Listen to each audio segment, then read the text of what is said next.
So what has been the reaction to the attack on the hospital across the region? Our correspondent John Donnison has more.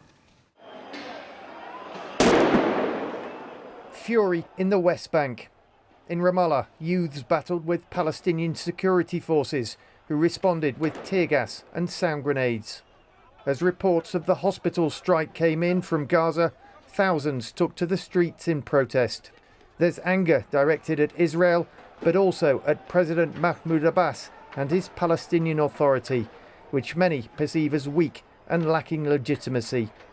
Mr. Abbas announced he was cancelling a meeting with President Biden in Jordan and was flying home. There were mass protests there this evening too, and clashes outside the Israeli embassy in Amman. During the foundation of Israel, when it occupied this area, they are breaching international humanitarian law. Geneva Agreement is obvious in this regard. Medical centres or hospitals should not be touched. In Turkey also, thousands rallied against Israel. As the war in Gaza escalates, it's a dangerous moment for the wider region. John Donnison, BBC News. Well, for more on this, I'm now joined by my colleague from BBC Arabic, Saeed Shehata. Saeed, we're still yet to know who was behind the attack or what caused it exactly, but what more are you hearing from the ground there in Gaza City? There is like two stories or two sides of the story. The Arab on both formal and informal levels, the street, ordinary people on social media, and the officials like President of Egypt, the King Abdullah of Jordan, and all of this officials, all of them condemning Israel and saying Israel is behind the attack, and some of them like Hamas called it like a war crime or describe it as a war crime. On the other side, Israel saying it's the Palestinian Islamic Jihad behind that misfire rocket. So there is two sides of the story, and it still needs to be verified who done that. But the problem is the outcome of it. At least 500 people died, according to the Ministry of Health in Gaza. So it's disastrous.